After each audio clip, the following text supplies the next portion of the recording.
Voilà, monsieur, bonjour et bienvenue à cette nouvelle édition de Midi au Caire. On commence tout de suite avec l'actualité. C'est le président Abdel Fattah el-Sisi qui a mis l'accent hier sur l'importance de la participation des pouvoirs exécutifs concernés à la mise en application du nouveau système régulant le processus de construction dans les pays pour faire disparaître le phénomène de bidonville. Le président a tenu ses propos lors de sa réunion avec le chef du gouvernement et un nombre de ministres et de hauts responsables concernés pour examiner les nouvelles règles et conditions de construction qui devraient être formulées. Les détails tout de suite dans ce commentaire. Le président Abdel Fattah el-Sisi s'est réuni hier avec le Premier ministre Dr Moustapha Madbouli, l'assistant du président de la République pour les projets nationaux et stratégiques, le ministre de l'électricité, le ministre de pétrole, la ministre de la coopération internationale et le ministre de développement local, ainsi que le ministre de logement, le gouverneur du Sinaï du Sud, le gouverneur du Nord du Sinaï, le conseiller présidentiel de la planification urbaine. Le porte-parole de la présidence a déclaré que la réunion a porté sur le suivi des nouveaux règles et contrôles pour la construction des bâtiments au niveau de la République, ainsi que sur la situation exécutive pour l'établissement des communautés bédouines au Sinaï. Le président el-Sisi a été informé des efforts déployés pour formuler le nouveau système intégré des conditions de la planification et des contrôles en matière de construction, ainsi que des procédures organisationnelles et opérationnelles qui suivront pour la délivrance des permis de construction. Outre les efforts pour régir le système de construction en Égypte dans un cadre caractérisé par la planification et l'organisation conforme à la législation et au code d'ingénierie approprié. Le chef de l'État a dirigé que ce système doit être le début d'une nouvelle ère d'expansion urbaine basée sur des fondations scientifiques constructives pour réorganiser le processus de construction et mettre fin à l'aléatoire tout en soulignant l'importance de la participation des autorités exécutives compétentes visant à mettre en œuvre le système sur le terrain. En ce qui concerne la stratégie de l'État pour le développement global du Sinaï, le président el-Sisi a été informé de la situation exécutive pour créer des communautés bédouines avec des services complets au nord et au sud du Sinaï. On a abordé aussi les résultats du dialogue communautaire tenu avec les habitants du nord et du sud du Sinaï afin de répondre à leurs besoins.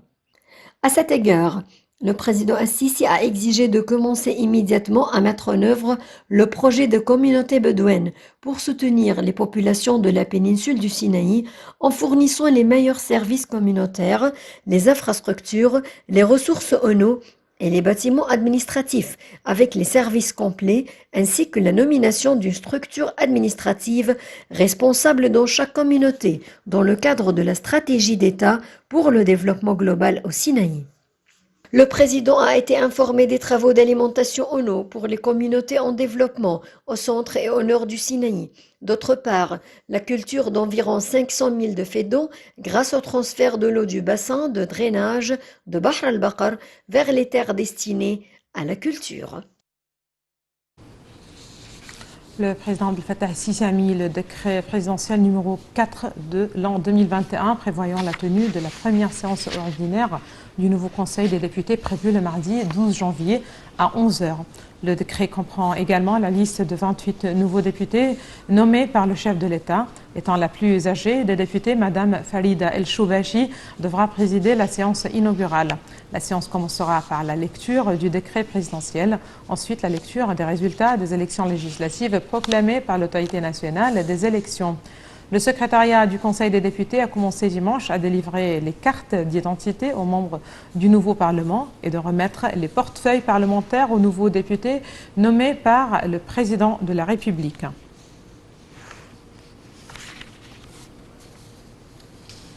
Le Premier ministre Dr Moustapha Madbouli a tenu une réunion hier pour suivre les procédures de développement de la nouvelle ville d'Ismaïlia et créer un organisme pour la gérer et exploiter justement la ville grâce à la technologie de la visioconférence avec le ministre du Logement, des Services publics et des communautés urbaines en présence du président de l'autorité du canal de Suez et les fonctionnaires du ministère de la Défense au siège du Conseil des ministres. Le Premier ministre Dr Moustapha Madbouli a tenu une réunion hier pour suivre les procédures de développement de la nouvelle ville de l'Ismaïlia et créer un organisme pour la gérer et l'exploiter grâce à la technologie de la vidéoconférence avec le ministre du Logement, des Services publics et des communautés urbaines en présence du président de l'autorité du canal de Suez et les fonctionnaires du ministère de la Défense au siège du Conseil des ministres. Au début de la réunion, le Premier ministre a indiqué que cette réunion s'inscrit dans la mise en œuvre des directives du président Abdel Fattah el-Sisi concernant la nécessité de travailler à l'accélération du développement de la nouvelle ville de l'Ismaïlia et ce que cela comprend en termes d'offrir les terrains et les unités d'habitation qu'elle contient à ceux qui souhaitent y résider et y investir. Le porte-parole officiel de la présidence du Conseil des ministres, le conseiller Nader Saad, a indiqué qu'au cours de la réunion, les principales composantes de la nouvelle ville d'El-Ismaïlia ont été examinées, expliquant que la ville sera construite sur une superficie de 2828 acres et que la première phase comprend la construction de bâtiments de 2010 et 370 villas avec un total de 32 854 logements divisés en 5 quartiers. Cela s'ajoute aux zones de service de chaque quartier, y compris les écoles et les centres de santé, les centres commerciaux, les clubs sportifs et sociaux, en plus des mosquées, de l'église, du complexe de police et d'autres installations vitales qui desservent les habitants de la ville. Pour sa part, le président de l'autorité du canal de Suez a souligné qu'en raison de l'emplacement distingué de la nouvelle ville d'El-Ismaïlia, un contrat a été conclu pour acheter un certain nombre de logements dans la ville pour être utilisés comme logements administratifs pour les travailleurs, tout en examinant les propositions de relocalisation des entreprises affiliées à l'autorité du canal de Suez dans la région orientale du canal. Le quartet pour le Proche-Orient qui rassemble l'Égypte, la Jordanie, l'Allemagne et la France se réunit aujourd'hui au Caire à poursuivre les efforts déployés en vue de lancer des négociations sérieuses et efficaces en faveur du règlement du conflit israélo-palestinien. Les chefs de la diplomatie de ces 4 pays discutent donc de la coordination des positions conjointes afin d'établir un cadre général pour la reprise du processus de paix entre les deux parties. Dans le même contexte, l'Égypte et la Jordanie ont réitéré hier l'importance de leurs relations bilatérales et de leurs consultations périodiques pour soutenir la sécurité et la stabilité dans la région.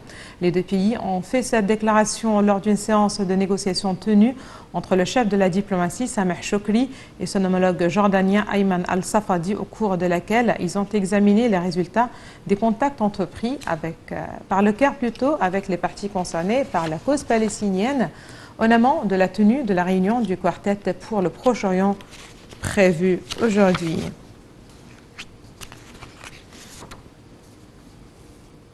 Le chef de la diplomatie, Sameh Choukri, a participé avec le ministre de l'Irrigation et des Ressources hydrauliques, Mohamed Abdelati, à la réunion assise dimanche avec les ministres des Affaires étrangères et de l'eau du Soudan et de l'Éthiopie.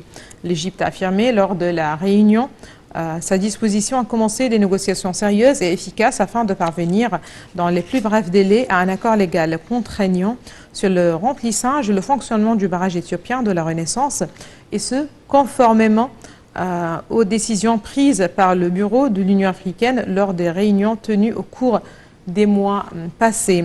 Il s'agit de réaliser les intérêts communs des 3 pays de façon à sauvegarder les droits et les intérêts hydrauliques de l'Égypte. Le Fonds monétaire international a révélé ses prévisions, ou plutôt a relevé ses prévisions de croissance de l'économie égyptienne en 2020-2021 à 2,8% contre 2% lors de sa précédente prévision de juin dernier. La levée des mesures de fermeture et l'embargo partiel en Égypte a permis de montrer à l'économie égyptienne des premiers signes de reprise après un ralentissement plus modéré que prévu, selon le conseil d'administration du fonds, après le premier examen suivant l'accord de préparation au crédit, selon lequel le fonds approuve un prêt à l'Égypte d'une valeur de 5,2 milliards de dollars selon le rapport publié le 8 janvier. Notons que l'Égypte a été l'un des rares pays à avoir enregistré une croissance au cours de l'année 2020 et le rapport a estimé la croissance de l'économie égyptienne en 2020 à 1,5%. En revanche, cela signifiera que l'exercice 2021-2022 connaîtra une croissance moins forte car la reprise devrait commencer plus tôt que prévu.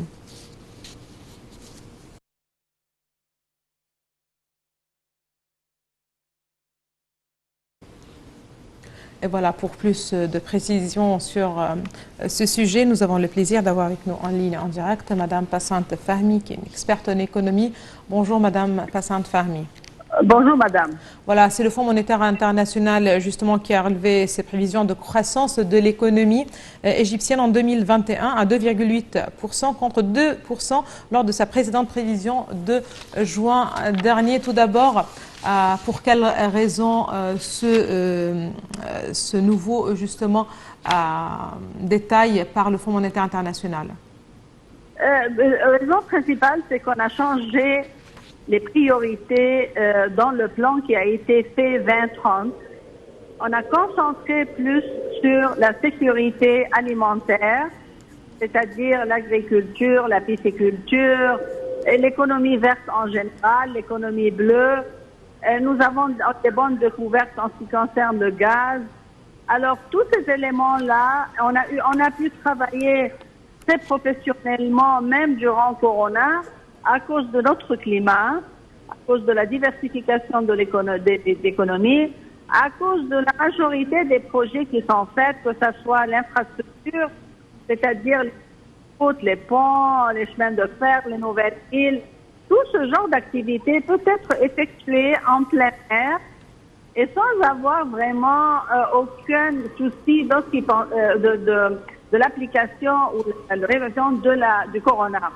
C'est pour cela que l'Égypte, à cause de la diversification de l'économie, à cause aussi du climat, à cause d'un plan très professionnel qui a été fait, à cause aussi de la supervision de Monsieur le Président et le gouvernement et le Parlement sur toutes les activités. Alors ça a donné pratiquement des chiffres dans le passé qui peuvent être reflétés sur le futur aussi. Et à mon avis, le niveau de développement va dépasser même ce que le Fonds international a démontré. Alors ça, c'est à cause du plan, de l'économie, de la diversification, comme on appelle, on a aussi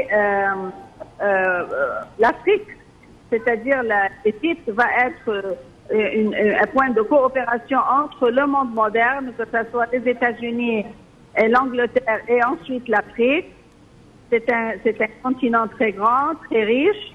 Toutes ces activités-là donnent des raisons même beaucoup plus optimistes d'un taux de développement beaucoup plus avancé. Très bien. Si le FMI a précisé justement que le taux de croissance de l'économie égyptienne en 2020 est de 1,5%, donc là, il faut rappeler que l'Égypte a été l'un des rares pays qui ont réalisé une croissance économique au cours de cette année, qui a connu une pandémie dans le monde entier. Est-ce que ça attire plus d'investisseurs qui vont voir justement en Égypte l'atmosphère assez propice pour justement réaliser aussi des gains, ouvrir des marchés? Comment voyez-vous justement ce point? Moi, je vois l'Égypte toujours, non seulement le territoire égyptien, qui a beaucoup d'opportunités d'investissement, mais nous sommes la porte vers l'Afrique. La diversification, le climat, 50% de la population sont des jeunes. Le plan qu'on a fait depuis 5 ans pour rectifier beaucoup de problèmes sur le niveau de l'économie, des lois, c'est-à-dire la politique monétaire, la politique fiscale, tout ça a été changé pour vraiment offrir un climat qui non seulement attire les investisseurs de l'étranger, mais encourage aussi les investisseurs égyptiens à travailler. Et notre marché, c'est pas le marché égyptien qui est trop grand, mais c'est la porte vers l'Afrique. On a joué toujours ce rôle depuis les pharaons. Notre climat est magique. Notre location géographique est magique. C'est le centre du monde.